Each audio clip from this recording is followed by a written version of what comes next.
All right, guys, so we finally have some Madden 21, some real stuff that we can talk about here, man, looking at this trailer. And then what I'm going to do, of course, is allow it to run here in full speed, man. Then I'm going to go back in and talk about a few specific things that I see in the trailer. Of course, it's going to come down to having, the ability to play the game. It's always going to come down to that. I don't get gassed over trailers, nor do I, judge the game negatively due to trailers. It always comes down to how a game performs and how it plays out. And that's what I'm all about, right? But we'll take a look at a couple things, man, because there's a few things in here, a few nuggets that I think I see, particularly when we talk about player interaction and player movement. For the most part, from what I'm seeing here, things look fluid.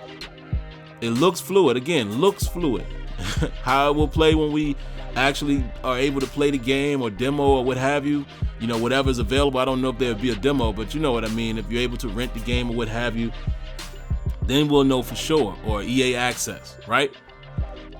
But I'm seeing some things here that may have been addressed that I have strongly been campaigning for.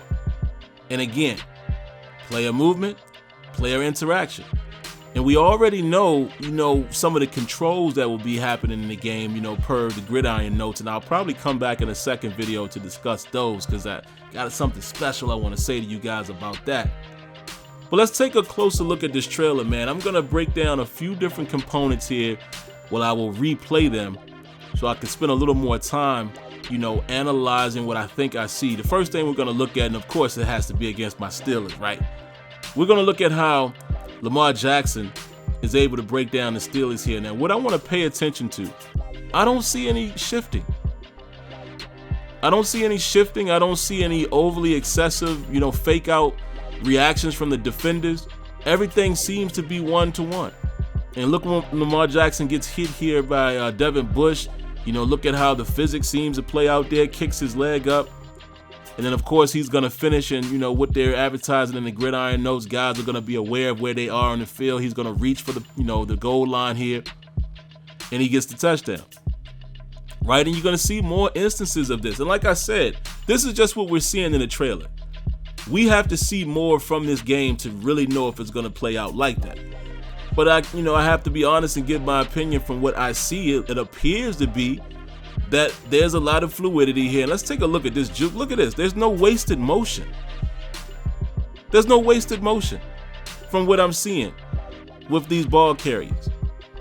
Now, we still have to see how things are going to play out with the DB and wideouts. That's going to be key. You see a few components of it here in this trailer, but they're not really emphasizing that. So that's going to be key to seeing if two-man animations are possibly a thing of the past, or at least the way that they currently play out in Madden 20, or if that's still going to be a problem. But look at that little stop juke right there by Russell Wilson. Another nugget I think I'm seeing here is I believe I'm seeing some signature animation. If you pay attention to the guys that are being showcased here, I'm seeing some signature animation, at least I think so.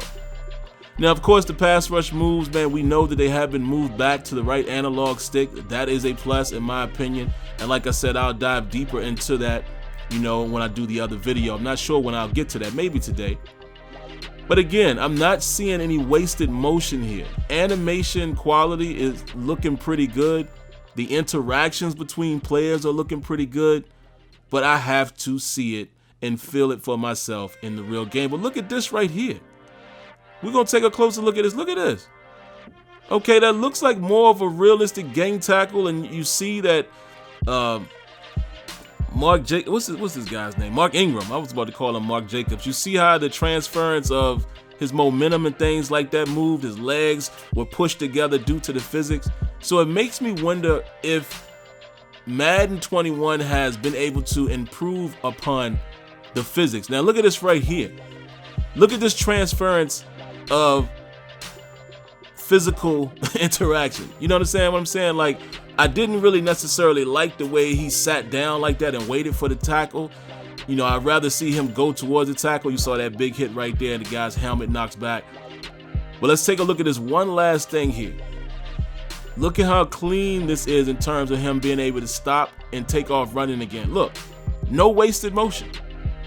But again, like I said, there's some things that are still, I got to keep my eyes on it. Like I said, I didn't like the way Wagner stopped and waited for contact there. I would rather see him take the contact, you know, to that tackle. But it looks like weight and momentum and inertia and things like that may actually be playing out to a degree to where we at least want Madden to get to. We'll see. But that's all I got for this particular video, man. Of course, if you haven't already, make sure you subscribe to the channel, cut on your notifications, hit that like button. Catch you in the next one. Peace.